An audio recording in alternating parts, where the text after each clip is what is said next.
नमस्कार, good morning, Ram Ram सभी को। कैसे हो भाई? उम्मीद करता हूँ सभी स्वस्थ हो, मंगल में हो। आपकी पढ़ाई अच्छे से चल रही होगी, सब मज़े में हो, बढ़िया तरीके से पढ़ाई कर रहे हो। तो आज चर्चा करेंगे दोस्तों राजस्थानी साहित्य पे। आज क्या पढ़ेंगे? राजस्थानी साहित्य पढ़ेंगे और साहित्य में पढ़ेंगे राजस्थानी साहित्य की शब्दावलियाँ। क्या पढ़ेंगे आज? राजस्थानी साहित्य की शब्दावलियाँ। यहाँ से क्वेश्चन आते हैं दोस्तों। आपने पीछे के एग्जाम में देखा होगा, पशु परीक्षर के एग्जाम में आया, सीईटी के एग्जाम में आया, और मैं आपके लिए उदाहरण भी लेके आया हूँ, क्वेश्चंस भी लेके आया हूँ कि कौन से एग्जाम में कैसा क्वेश्चन पूछा गया है। और इससे पीछे की जो क्लास थी, इससे पहले की जो क्लास थी, वहां पे अपन ने पढ़ लिया था राजस्थानी साहित्य का काल विभाजन। क्या पढ़ लिया था पीछे की क्लास में? राजस्थानी साहित्य का काल विभाजन पढ़ लिया था। कितने भागों में विभाजित किया भाई? 4 भागों में। प्राचीन काल या फिर प्रारंभिक काल, दूसरा है पूर्वी मध्यकाल, तीसरा पढ़ा था उत्तर मध्यकाल, चौथा पढ़ा था आधुनिक काल। इन पे चर्चा कर चुके हैं अपन पिछली क्लास में। अगर नहीं देखी है तो वो क्लास आप देख लेना भाई। तो बिना किसी देरी के सेशन की शुरुआत करते हैं। चलो, आज देखेंगे राजस्थानी साहित्य की शब्दावलियां। इंपॉर्टेंट बात है, इंपॉर्टेंट टॉपिक है। देखो भी, ख्यात।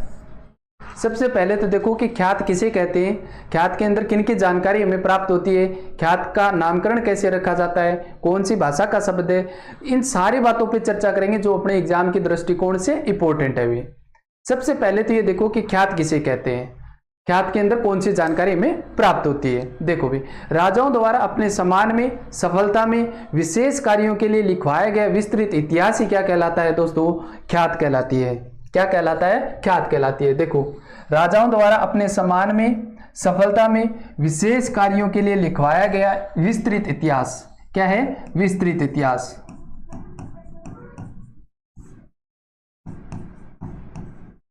विस्तृत इतिहास ख्यात कहलाता है। ख्यात कहलाता है, ध्यान में रखना दोस्तों। इसका नामकरण किस पे रखा जाता है? देखो, नामकरण,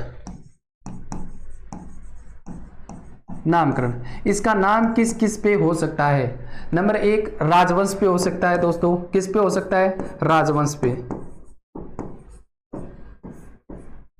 दूसरा, राज्य पे हो सकता है, राज्य के नाम पे हो सकता है। तीसरा, लेखक के नाम पे हो सकता है,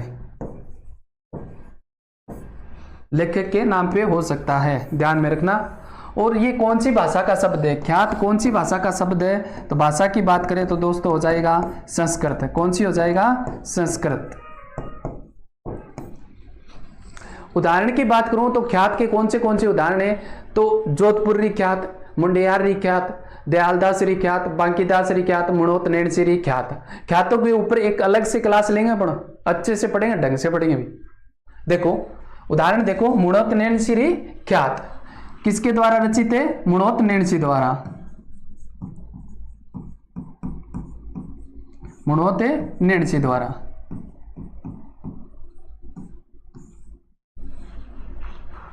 दयालदासरी ख्यात दयालदास द्वारा रचित है।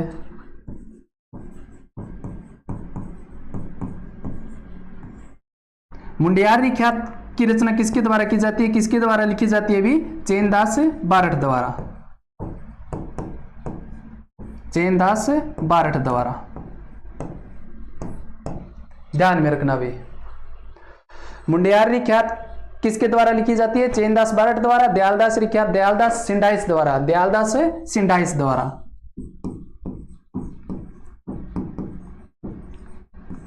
मुणोत नैणसीरी ख्यात मुणोत नैणसी द्वारा।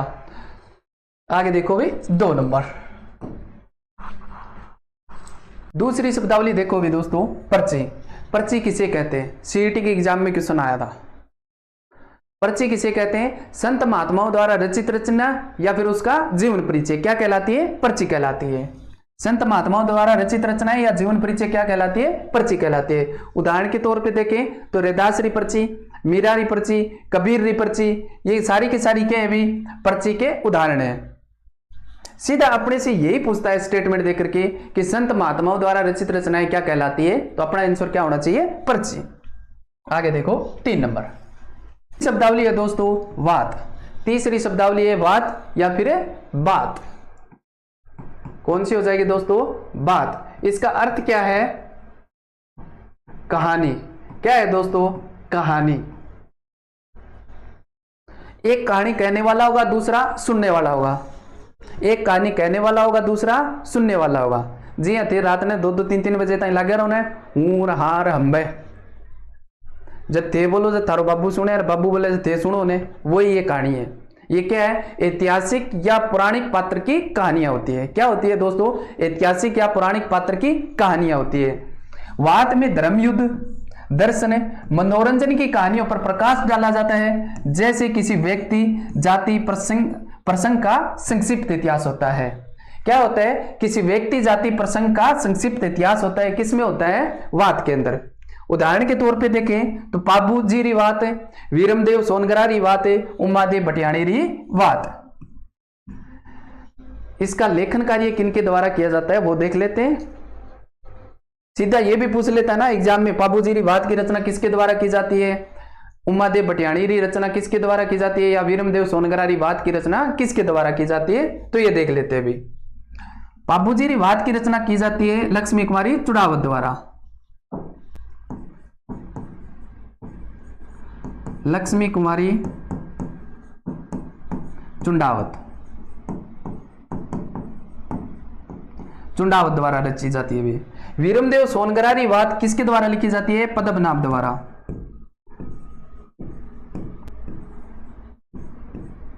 पद्मनाभ द्वारा।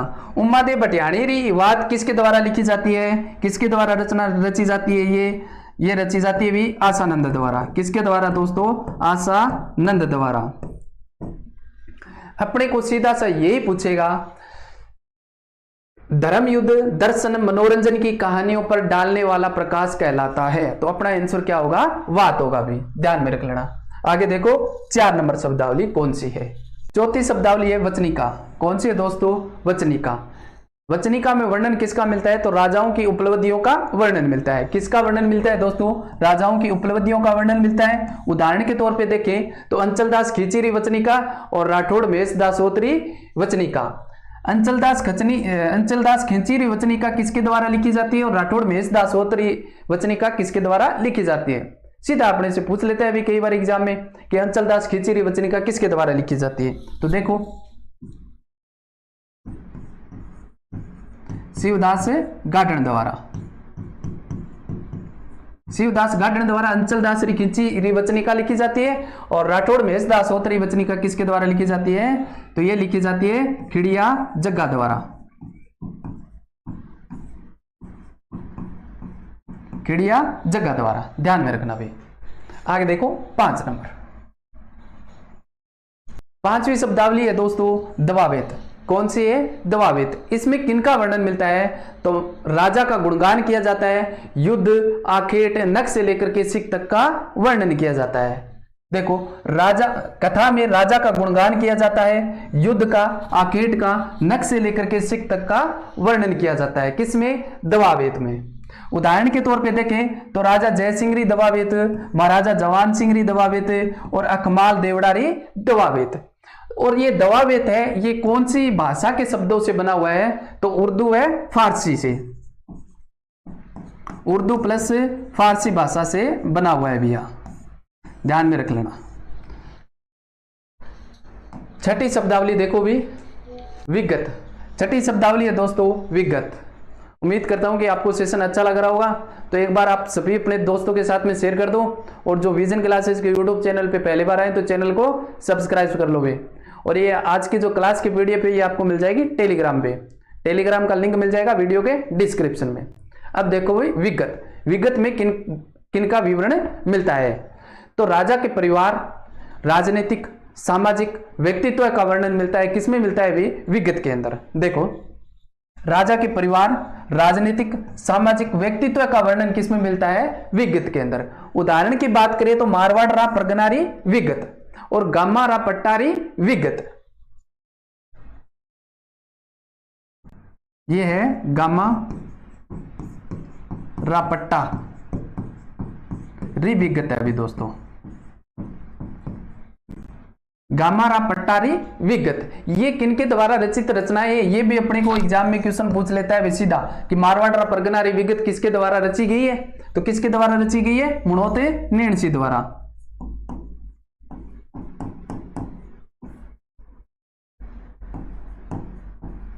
मुणोत नैणसी द्वारा।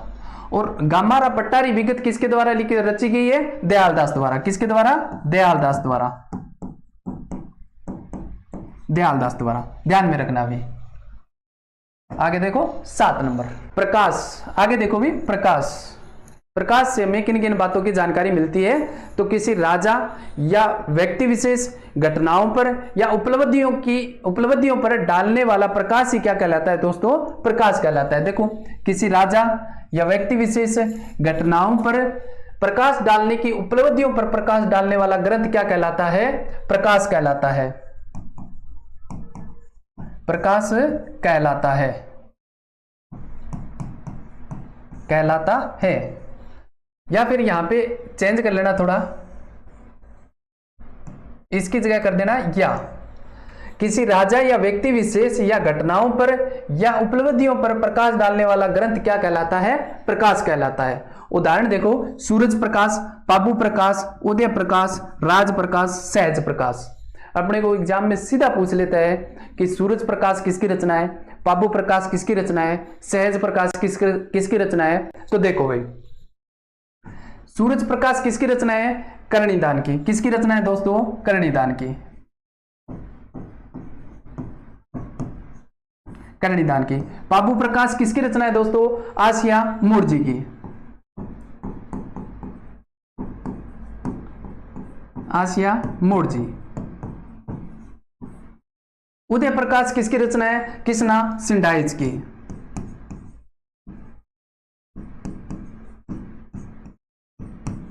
कृष्णा सिंडाइज की। राज प्रकाश किसकी रचना है दोस्तों? किशोरदास की। किसकी रचना है? किशोरदास की।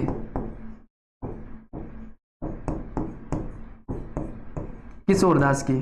और सहज प्रकाश किसकी रचना है दोस्तों? सहज प्रकाश सहजोबाई की।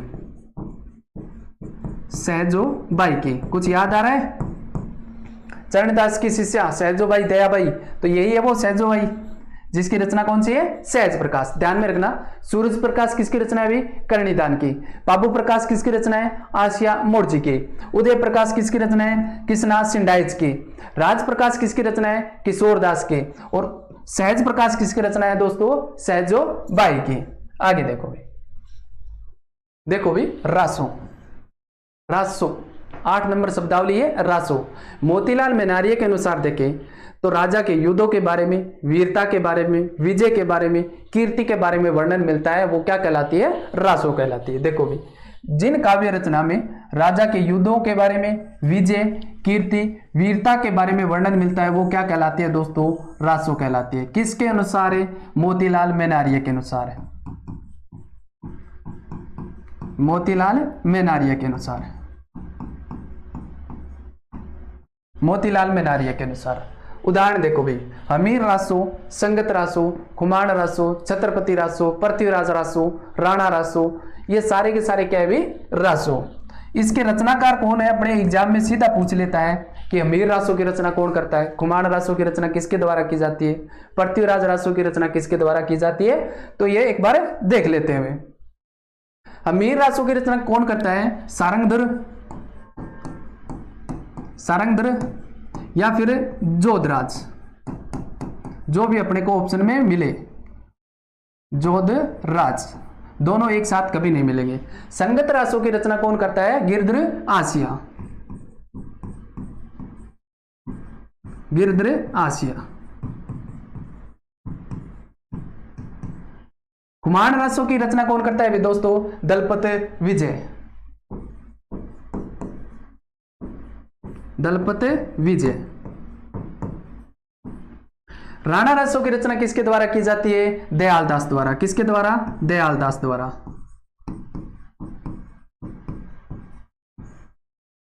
दयालदास द्वारा। छत्रपति रासो की रचना किसके द्वारा की जाती है? काशी छंगाणी द्वारा। काशी छंगाणी द्वारा। मतीरी की राड़ का वर्णन मिलता है 1644 में हुई वही बीकानेर और नागौर के बीच में। और पृथ्वीराज रासो की रचना कौन करता है? चंद्र बरदाई। ये मैंने आपको पहले भी बता दिया, चंद्र बरदाई।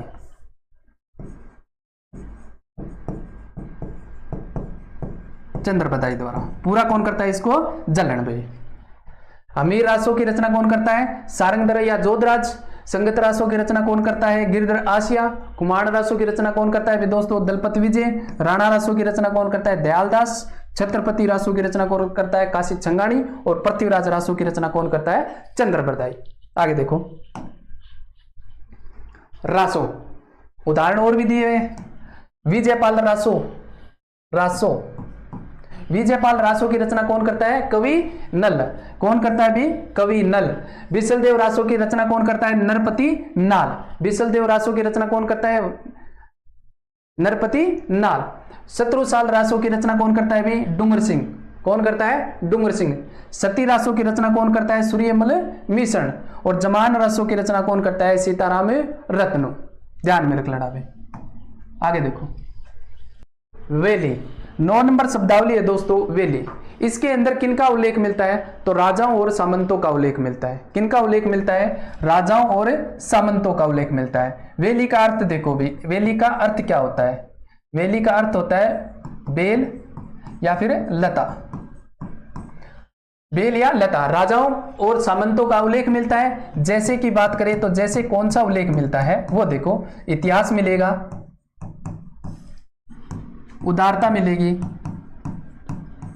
प्रेम मिलेगा, स्वाभिमान मिलेगा, स्वाभिमान का उल्लेख मिलेगा। इन सभी का क्या है? उल्लेख मिलेगा। उदाहरण के तौर पे देखें तो वेली किशन रुक्मणी री, महादेव पार्वती री वेली और देईदास जेतावत री वेली।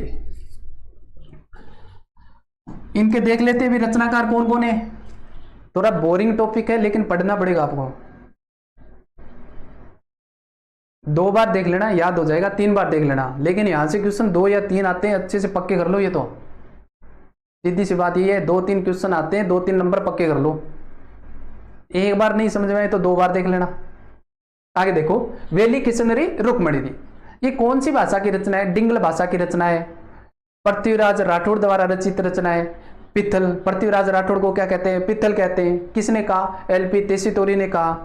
विवाह किसने, इसके अंदर वर्णन मिलता है, किशन रुक्मणी का विवाह का वर्णन मिलता है।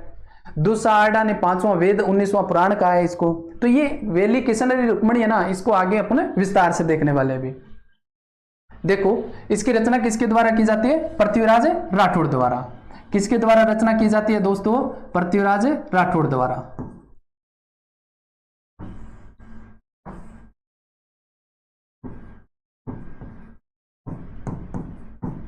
पृथ्वीराज राठौड़ द्वारा। महादेव पार्वती रिवेली की रचना कौन करता है? साया झूला करता है भी, साया झूला। और देईदास जेतावत रिवेली की रचना कौन करता है? अखे बाणोत। कौन करता है भी? अखे बाणोत। अखे बाणोत, याद रखना भाई। वेली किशनरी रुक्मणी री रचना कौन करता है? पृथ्वीराज राठौड़। महादेव पार्वती री वेली साया झूला द्वारा रचित है। और देईदास जेतावत री वेली अखे बाणोत द्वारा रचित है। मर्स्या, 10 नंबर शब्दावली है दोस्तों मर्स्या। क्या है ये मर्स्या?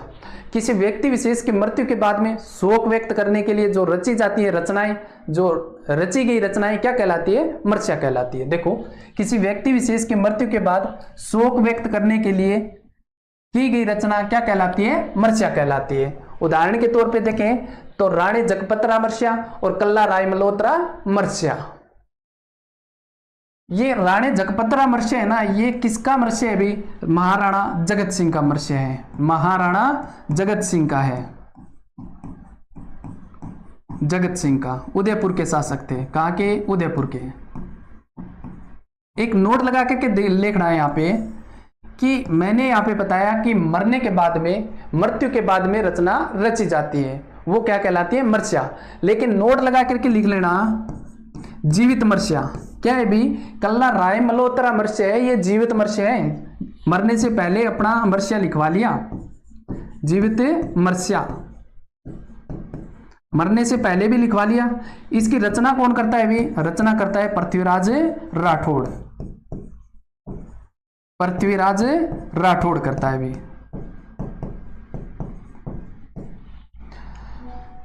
कल्ला रायमलोथ है, ये शासक कहां का था? कल्ला रायमलोथ, कल्ला रायमलोथ है, ये शासक कहां का था भी? शासक सिवाना दुर्ग का। कहां का था भी दोस्तों? सिवाना का। ध्यान में रखना, कल्ला रायमलोथ सिवाना का शासक होता है। वो अपना जीवित मर्सिया लिखवाता है भाई, मृत्यु से पहले ही लिखवा लेता है। जिस हिसाब से मर्सिया लिखा गया है उस हिसाब से युद्ध में लड़ते हुए वीरगति को प्राप्त हो जाता है। किसके द्वारा रचित मर्सिया है ये? पृथ्वीराज राठौड़ द्वारा। और ध्यान में रख लेना, जीवित मर्सिया है। क्या है? जीवित मर्सिया है। 11वीं शब्दावली है दोस्तों, रूपक। क्या है रूपक? किसी वंश व्यक्ति विशेष की उपलब्धियों की काव्य करती है। क्या है दोस्तों? किसी वंश व्यक्ति विशेष की उपलब्धियों की काव्य करती है ये रूपक। क्या है? किसी वंश व्यक्ति विशेष की उपलब्धियों की काव्य करती है। उदाहरण के तौर पे देखें तो रावचंद्र सेन रूपक, गजगुण रूपक और राज रूपक, इसकी रचना किनके द्वारा की जाती है वो देख लो। भाई बोर हो रहे हो ना, लेकिन क्वेश्चन यहीं से आता है, सबसे हार्ड टॉपिक है ये। रावचंद्र सेन रूपक किसके द्वारा रचित रचना है? ये किसके द्वारा रची जाती है? आशा बारठ द्वारा। किसके द्वारा भी दोस्तों? आशा बारठ द्वारा। अगर आपको सेशन अच्छा लग रहा है ना, बढ़िया लग रहा है, तो दोस्तों के साथ में शेयर कर देना, चैनल को सब्सक्राइब कर लेना, वीडियो को लाइक कर देना भी। गजगुण रूपक, गजगुण रूपक किसके द्वारा रचित है? केशवदास द्वारा। किसके द्वारा दोस्तों? केशवदास द्वारा, केशवदास द्वारा। और राज रूपक किसके द्वारा रचित है? वीरबाण द्वारा। किसके द्वारा? वीरबाण द्वारा।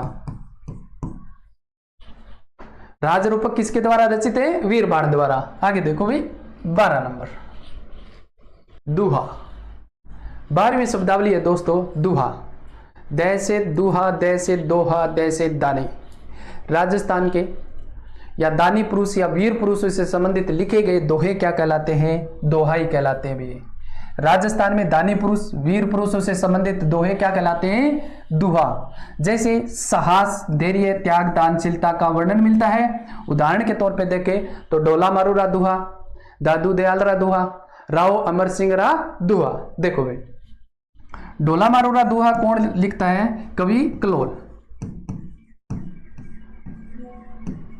कवि कलोल द्वारा लिखे जाते हैं भी। और राव अमर सिंह रा दुहा कौन लिखता है? केशवदास गार्डन, केशवदास गार्डन द्वारा। और दादू दयाल रा दुआ, दादू दयाल द्वारा,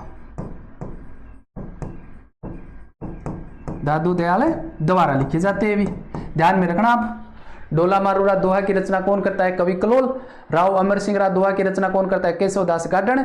और दादू दयाल रा दोहा की रचना कौन करता है? दादू दयाल द्वारा। आगे देखो भाई साखी। 13 नंबर शब्दावली देखो भाई दोस्तों, साखी क्या होती है? साखी संतों द्वारा अनुभव किए गए ज्ञान को साखियों में वर्णन करना ही क्या कहलाती है? साखी। अगर आपको पूछ ले संतों एवं महात्माओं द्वारा रचित रचनाएं क्या कहलाती है, तो अपना आंसर होगा पर्ची। क्या होगा भाई? पर्ची। देखो संतों द्वारा अनुभव किए गए ज्ञान को साखियों में वर्णन करना कहलाती है साखी। उदाहरण देखें तो कबीर री साखी। कौन सा हो जाएगा? कबीर री साखी। 14 नंबर देखो भाई कक्का। कक्का क्या होती है? बुढ़िया को चुनेड़ो को दी तो को दी सुनियो योगो कैगो को कोई को नहीं आवे तो कैगो को मतलब क्या खेड़े। वर्णमाला के 52 वर्णों में से प्रत्येक से रचना का प्रारंभ करना ही क्या कहलाता है? कक्का कहलाता है। ध्यान में रख लेना, वर्णमाला के 52 वर्णों में से प्रत्येक से रचना का प्रारंभ करना कक्का कहलाता है। आगे देखो सिलोका। सिलोका क्या होता है? क्या होता है सिलोका? सह से सिलोका, सह से साधारण पढ़े लिखे हुए लोगों द्वारा की गई रचना सिलोका कहलाती है। उदाहरण के तौर पे देखें तो बाटी केसर सिंह रा सिलोका, अजमाल जी रा सिलोका, अमर सिंह रा सिलोका। देखो भाई अमर सिंह रा सिलोका, अजमाल जी रा सिलोका, बाटी केसर सिंह रा सिलोका। आगे देखो भाई, ये देखो भाई क्वेश्चन। उम्मीद करता हूं कि आपको सेशन अच्छा लगा होगा, तो दोस्तों में शेयर कर देना, चैनल को सब्सक्राइब कर लेना भाई। अब देखो क्वेश्चन कैसे पूछे जाते हैं। देखो राजस्थानी साहित्य की कौन सी श्रेणी, कहानी, कहानी कथा विधा से संबंधित है। मैंने आपको बताया था सोना बाबू जब थे बोलो, जब थार बाबू चुप रहे, बाबू बोले जदे थे चुप रहो, कौन रहोगे, रहो ना। तो क्या बताया था, वो बात बताई थी, बात बताई थी, बताई कि नहीं बताई। देखो आरएस 2012 का क्वेश्चन है। और ये लो भी असिस्टेंट इंजीनियरिंग 2023 का क्वेश्चन है। किसी व्यक्ति विशेष और राजवंश की उपलब्धियों घटनाओं पर प्रकाश डालने वाली कृति कहलाती है, क्या कहलाती है, प्रकाश। क्या कहलाती है दोस्तों, प्रकाश। राज प्रकाश, बाबू प्रकाश, उदय प्रकाश, याद करो। राजस्थान में पवाड़ा का मतलब है, राजस्थान में पवाड़ा का मतलब है लोक कथा, लोक गाथा, लोकगीत, लोक साहित्य। क्या है भी बताओ, क्या है, लोक गाथा है। पवाड़ा क्या है दोस्तों, लोक गाथा है। बहादुरों के विशेष कार्यों का वर्णन करने वाली रचना पवाड़ा कहलाती है। बहादुरों के विशेष कार्य करने वाली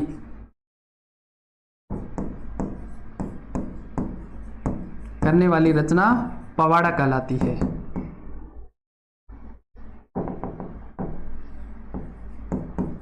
पवाड़ा कहलाती है, ठीक है। बहादुरों के विशेष कार्य का वर्णन करने वाली, कार्य का वर्णन करने वाली, का वर्णन करने वाली क्या कहलाती है, रचना पवाड़ा कहलाती है। ध्यान कर लेना। आगे देखो, निम्नलिखित में से किस प्रकार के काव्य ग्रंथों में हमें एक राजा की महानता, उसकी विजय, युद्ध, शौर्य का वर्णन मिलता है। किसमें मिलता है भी, मोतीलाल मेनारिया के अनुसार मैंने बताया था आपको, किसमें मिलता है, रासों में। राजा की महानता, उसकी विजय, युद्ध, शौर्य, वीरता का वर्णन मिलता है, किसमें मिलता है, रासों के अंदर मिलता है।